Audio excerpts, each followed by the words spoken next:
Welcome back, everybody. That was not me, by the way, that said that. All right, I'm here with Les from Maine Energy Systems and the Colony Development. Les, good morning. Good morning. How are you? Good, thank you. So you're here to talk about, we've had you on to talk about numerous things. Today we're here to talk about your two of your businesses, Maine Energy Systems and the Colony Development. You're doing a green open house this evening. Right. And highlighting the wood pellet boiler. Why don't you tell me a little bit about that? Well, one of the things that we have in abundance in Maine is natural resources, wood, and we harvest our wood in Maine in a sustainable manner, so that we actually grow more wood in the state of Maine than we actually consume. We've got more wood growing here than we have in 100 years, and a sustainably managed forest actually sequesters a lot of CO2.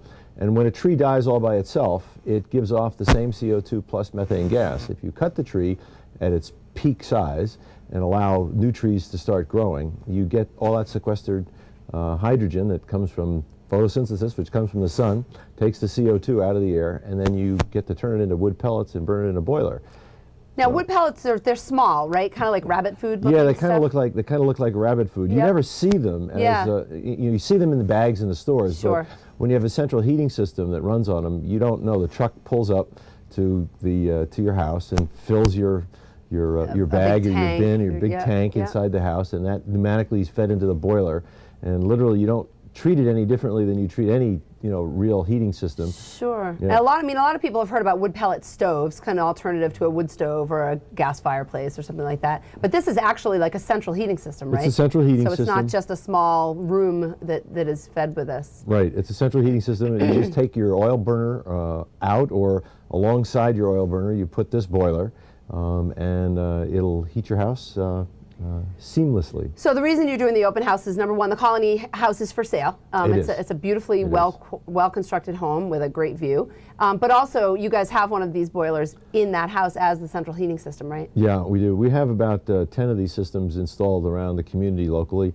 I have them in both my houses and in the spec house. So it's really cool. So is it this one? I mean, can it be forced hot air or forced hot water? I mean, can you do it, or is it just forced hot water? These systems that we're building here in Bethel right now are forced hot water. So could you do radiant heat with it? You can do radiant heat with it. Yeah. Or baseboard hot water. Radiant baseboard hot water. And that's what you guys have there. That's what we have as well. And so you said a truck comes up, so it isn't like somebody doesn't have to lug these bags of pellets and dump them in. No. It's a tank truck that delivers them, just like they would oil or propane. At some point, you have to put your American Express credit card or Discover card. Yeah, you or don't whatever. just show up and deliver that's them. What you have it's not included with the purchase. Yeah, one time, and then it's automatic. So right. It fills. So, so that's pretty cool. So that you guys come, just like I said, just like an oil delivery or a propane delivery, and fill them up. Yeah. So how did you get interested in this? I was cold. and looking to do something environmentally friendly? We were looking to do something involved in energy about 3 years ago. We had a group of about 6 to 8 engineers, guys with doctorates, economists, and we sat around and said, here we are sitting in the state of Maine. What can we do from the perspective of being good stewards of the land and also do something that's green and energy related? And we saw that there were pellets that were being made in Maine and they weren't being consumed here. We were also watching the price of oil skyrocket. At that time, I was asked to lead a task force in the state of Maine that was wood to energy, and that was its premise. And the pellet part of this was interesting because you didn't need government approvals. All right, and you're totally just dependent on whether the market forces were in your favor. So with oil now back at $3 a gallon, the equivalent cost of pellets is $2. And when oil was at $4 or $4.50, pellets were like at $2.25 or so. So not much of a change. Not much of a change because the only part of the pellet price that changes is the wood price. Well, and the delivery. The cost of delivery, right? Not the raw cost of the material.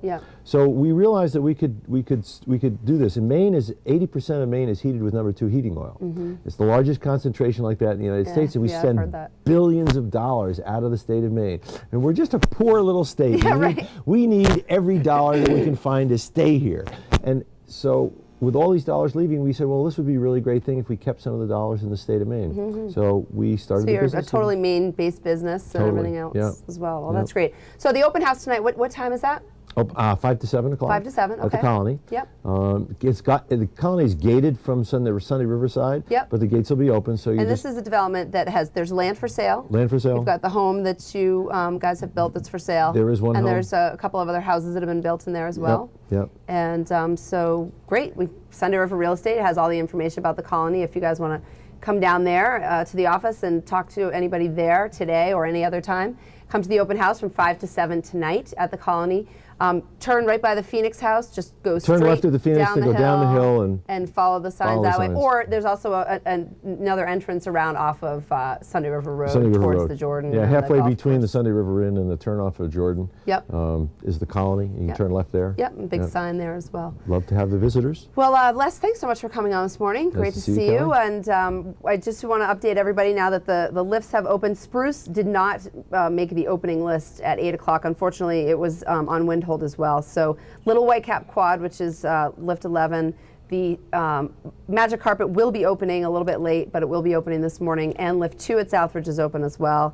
Hopefully they'll still be able to get lift 15, the Oz Quad, open as well. But again, we'll continue to update you for the next 20 minutes while we're live on the air. All right, well, we're going to take another break right now and be back with more after this.